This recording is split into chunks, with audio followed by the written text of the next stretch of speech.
Good morning, students. Today we'll be starting with a very interesting topic of the chapter, that is graph of trigonometric functions. Say in our lower standards we have plotted many graphs, that is the relation between a variable x and y, but those graphs were linear, and in that section we had actually a coordinate system property.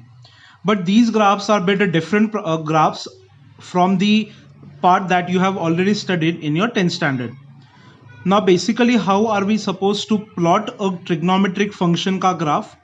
How does a trigonometric function ka graph look like? For that we have to study a theory part prior drawing a graph. Now what does the theory part of the graph includes?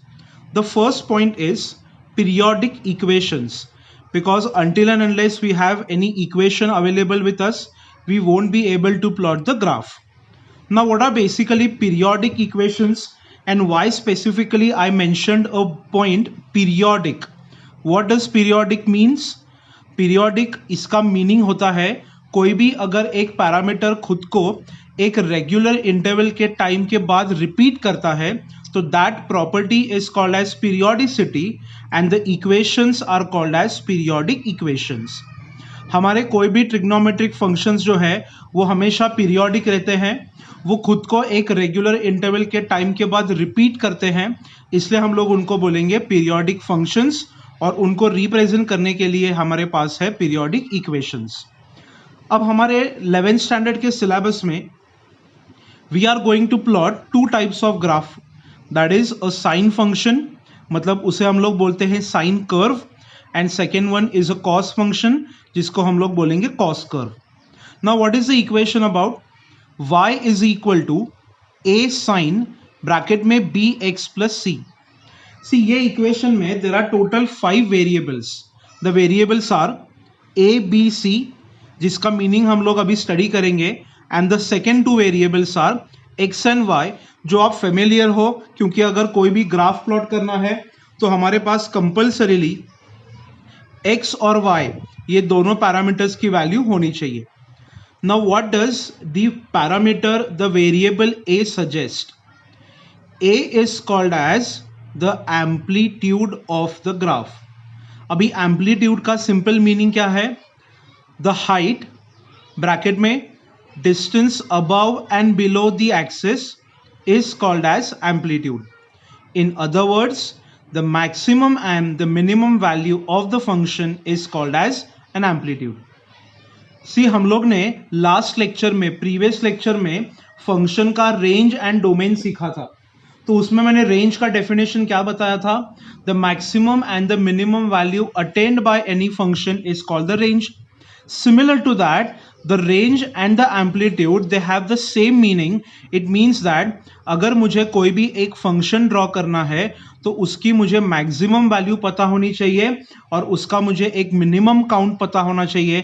तो वो count का जो काम है वो कौन करने वाला है? The amplitude. तो first parameter is clear for you. Second parameter है time multiple and the time period. See ये इक्वेशन में ये जो b है coefficient of x, that will be called as the time multiple, and based on this multiple will be calculating the parameter which is called as time period. तो अभी ये कैसे निकालेंगे? The total time taken for one cycle to complete is called as time period. The relation between time period and multiple is t is equal to 2 pi upon b. See, I'll give you a very simple example to understand this. मान लो कि आपके colleges में there is a college of 3 hours. तो total time taken कितना है for the college to complete? 3 hours. अभी उसमें अगर 3 hours में मुझे नंबर ऑफ लेक्चर्स अगर सेट करने हैं, अगर मुझे एक टाइम टेबल प्रिपेयर करना है, तो मेरे पास बहुत सारे परम्यूटेशंस कॉम्बिनेशंस है. मतलब अगर 3 घंटे में मुझे 4 लेक्चर्स बिठाने हैं, physics, chemistry, maths, bio, so what I will do is each lecture will be of 45 minutes. मतलब वो जो 45 मिनट्स का रोल है वो ये पैरामीटर b प्ले करेगा, एंड टोटल 3 आवर्स का जो रोल है वो ये पैरामीटर t प्ले करेगा. अगर मैंने नंबर ऑफ टाइम की या फिर द लेक्चर्स का टाइमिंग अगर बढ़ा दिया मतलब मैंने अगर लेक्चर का टाइमिंग 45 से लेके 1 आवर कर दिया तो टोटल 3 आवर्स में 4 लेक्चर होंगे क्या? नहीं. How many lectures can we conduct? Only 3. So what do we understand? If I increase this B parameter, मेरा ये टी डिक्रीज होगा, and if I increase my this parameter, ये डिक्रीज होगा. मतलब these two are inversely proportional to each other and this is what the relation is. अगर मुझे कोई भी एक साइकिल को बहुत ज़्यादा देर तक स्ट्रेच करना है तो मुझे ये रिड्यूस करना पड़ेगा, और अगर मुझे कोई भी एक साइकिल को फटाफट खत्म करना है तो मुझे ये इंक्रीज करना पड़ेगा. Are you understanding the difference? My third parameter is phase shift. Phase मतलब एंगल एंड शिफ्ट मतलब displacement. This is actually a physics का वर्ड, एंगुलर डिस्प्लेसमेंट, जिसे हम लोग मैथमेटिक्स में बोलते हैं phase shift. Now what does it mean? The difference between the starting point and the origin is called as a phase shift. मतलब जहां से मेरा ग्राफ स्टार्ट होगा एंड जो पॉइंट से स्टार्ट होगा उसका ओरिजिन के साथ जो भी डिस्टेंस का डिफरेंस रहेगा, that difference is basically called as phase shift.